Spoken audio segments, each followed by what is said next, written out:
শুভ দুপুর বন্ধুরা, কেমন আছেন সবাই? সকলকে স্বাগত জানিয়ে আমি সুরভি আবার একবার হাজির হয়ে গেলাম আপনাদের মাঝে নতুন একটা ভ্লগের সাথে। এখন ট্রেন থেকে ভ্লগটা শুরু করলাম। বাড়ি থেকে তো রওনা দিয়ে বেরিয়ে চলে এসেছি। এখন ঘড়িতে 2:10 বাজে। সোনামুখী থেকে আমাদের ট্রেন ছেড়ে দিয়েছে। বোনরা আর আমরা একসাথেই উঠেছি। বোনরা তো বললাম আগে চলে আসবে, কারণ বোনের শ্বশুরমশাই উনি অসুস্থ, সোনামুখীতে দেওরের বাড়িতে ছিলেন। ওদের সাথে দেখা করে তারপরে বোনরা এসে স্টেশনে যোগ দিল।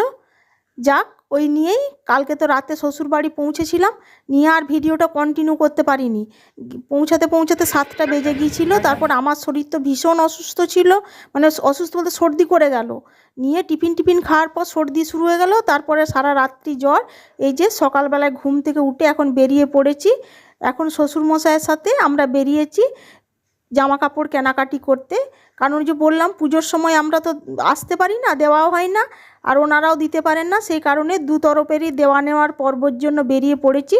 আর এই যে বৈদ্যপুর স্কুল, ওইখানে দেওরের ছেলেকে নামিয়ে আমরা চলে এসেছি ব্রেকফাস্ট করতে এই দোকানটাতে। এটা হচ্ছে বেচা কাকার দোকান বলে পরিচিত।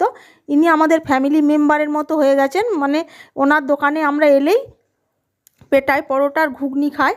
আর শাশুড়ি মায়ের তো শরীর অসুস্থ, উনি তো আর রুটি ফুটি করতে পারেন না।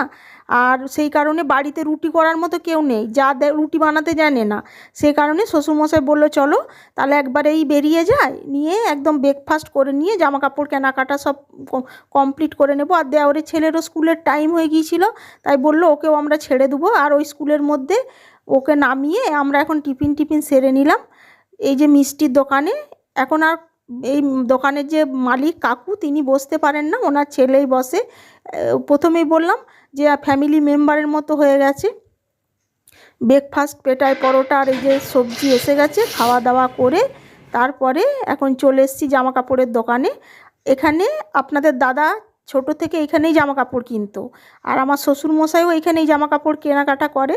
তাই আমাদেরকেও যতবার আসি এখান থেকেই কেনাকাটা করায় আপনাদের দাদার জন্য, আর দাদাও কেনে বাড়ির সকলের জন্য। সেই কারণে এখন এবার থেকে লেডিস কর্নারও শুরু হয়ে গেছে, মানে লেডিসদের আইটেমও এখানে পাওয়া যাবে।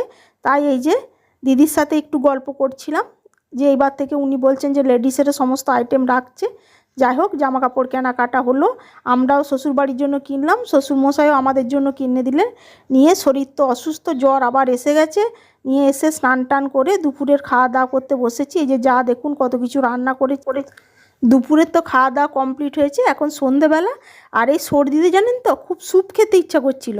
আর গ্রামের ব্যাপার, ওখানে কাছের তো কিছু পাওয়া যায় না, তাই একটু দূরে ওই যে যেখানে বৈদ্যপুর এসেছিলাম সকালবেলায় জামা কাপড় কিনতে, ওখানেই এসছি। আপনাদের দাদারই এক বন্ধুর দোকান, এই যে এখানে মোমো পাওয়া যায়, সেই মোমোর দোকানে এসেছি আর ওনাদের সাথে একটু গল্প করছি। আপনাদের দাদা দেখুন অনেক দিন পর বন্ধুকে পেয়ে গল্প করতে ব্যস্ত।